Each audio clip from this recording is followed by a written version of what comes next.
For nearly a century and a half, Pergamon was one of the great powers of the Greek world.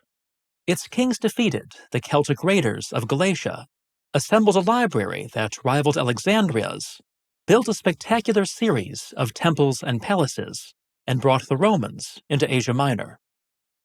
The story of the city and kingdom of Pergamon begins, as the whole Hellenistic epic began, with the conquests of Alexander the Great. Alexander swept across Asia Minor, modern Turkey, in little more than a year, replacing Persian satraps with his own governors. One of these men, Antigonus the One-Eyed, seized most of Asia after Alexander's death. He held the region until he fell, still fighting at the ripe old age of 81, at the Battle of Ipsus. Western Asia Minor was then allotted to Lysimachus, another of Alexander's former generals. It was under Lysimachus that the city of Pergamon first came to prominence. It was, first and foremost, a spectacular natural citadel rising nearly 1,000 feet above the surrounding plain. In the mid-4th century BC, a Persian satrap had based himself in Pergamon during an unsuccessful rebellion.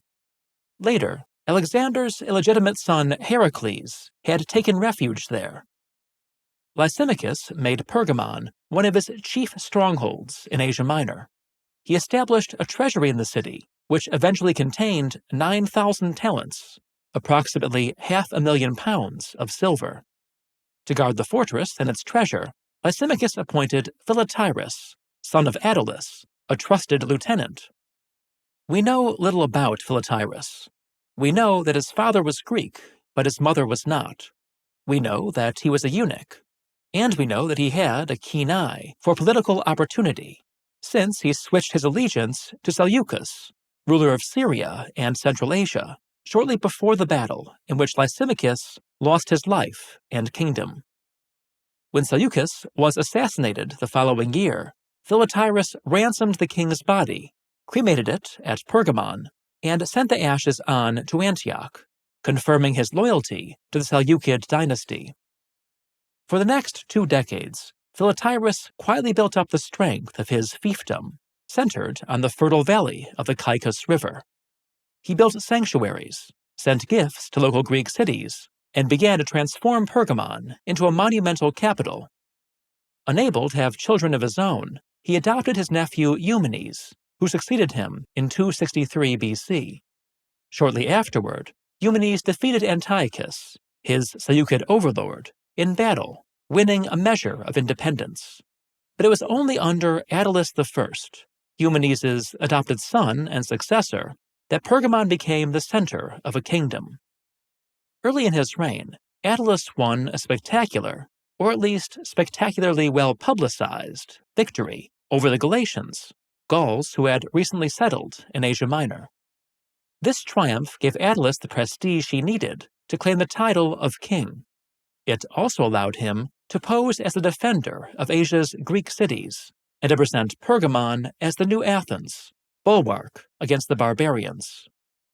Over decades of warfare, King Attalus gained, lost, and finally recovered control over most of the Seleucid territories in Asia Minor. He built a stoa at Delphi, bought the island of Aegina, and, crucially, established an alliance with the Roman Republic. The Roman alliance bore fruit during the reign of Attalus' successor, Eumenes II. When the Seleucids under Antiochus III threatened to conquer his kingdom, Eumenes urged the Romans to intervene.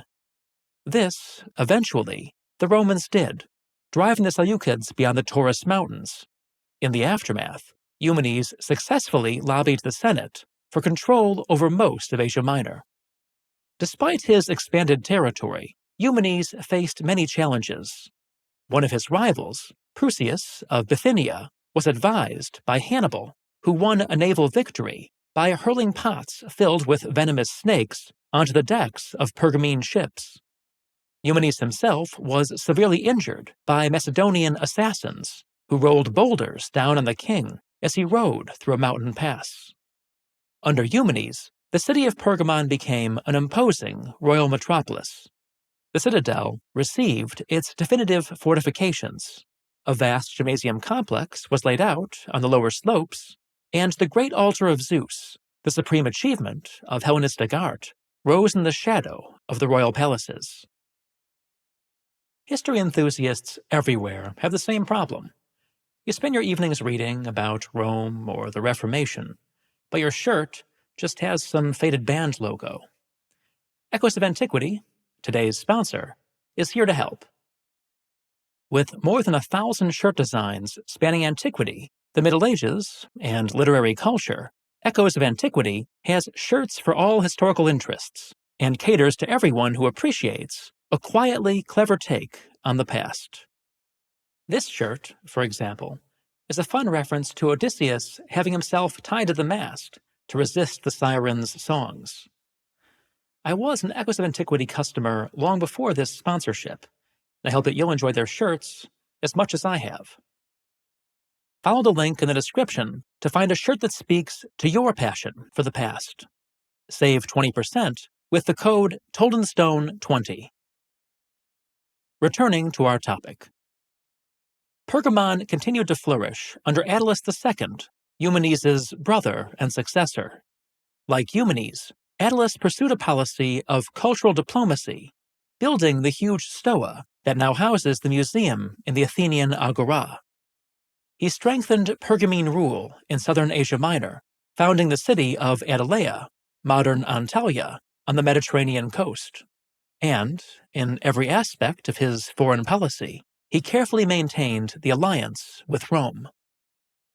The final king of Pergamon, Attalus III, was a strange and reclusive man, said to have spent much of his time in his gardens, cultivating the plants he used to concoct both medicines and poisons. He wrote a treatise on agriculture that was quoted for centuries by Roman authorities. He appears, however, to have been more successful as an author than as a ruler. Unexpectedly, after a reign of only 5 years, Attalus III died. Lacking children or obvious heirs, he left his kingdom to the Roman people. Aristarchus, the late king's half-brother, immediately launched a revolt. From conviction or desperation, he promised freedom to every slave who joined him, calling his followers people of the sun after a utopian philosophical tract. But the Romans crushed his revolt, and Aristarchus was strangled in Rome's Mamertine prison. Although Pergamon was never as rich or powerful as the Ptolemaic and Seleucid kingdoms, its legacy was equally enduring.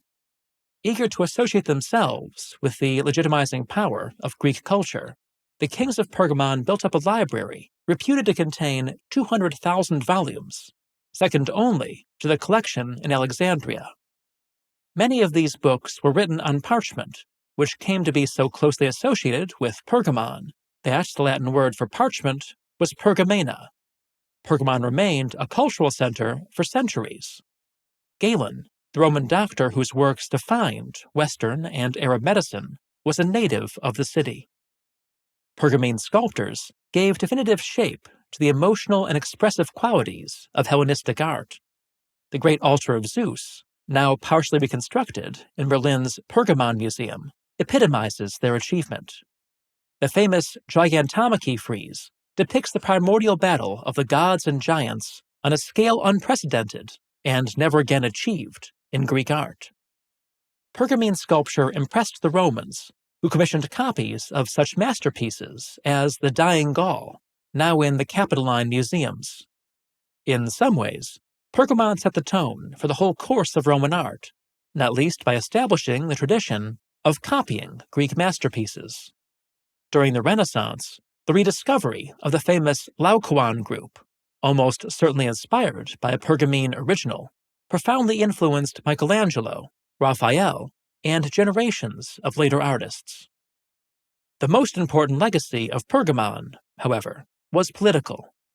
Before Attalus III bequeathed his kingdom to the Roman people, it was not guaranteed that the Romans would advance eastward beyond Greece.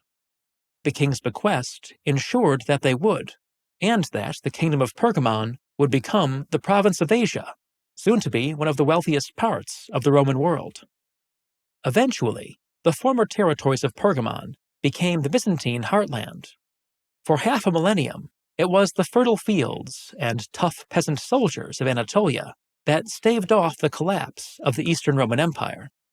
And, in that sense, just as Rome had once redeemed the kingdom of Pergamon, Pergamon finally saved Rome. Join me next spring in Tunisia, where we'll be exploring the ruins of Carthage, Duga, and many other fascinating sites. I'm also leading a tour to Jordan, which will include the colonnaded streets of Jerash, Roman forts and Crusader castles, and the wonders of Petra. You'll find links for both tours in the description. My new book, Leaky Aqueducts, Battle Pigeons, and Mystery Cults, is now available wherever books are sold. There's an Amazon link in the description. Finally, please check out the Told in Stone Patreon, where I'm reviewing HBO's hit series Rome, and my other two channels, Told in Stone Footnotes and Scenic Routes to the Past. Thanks for watching.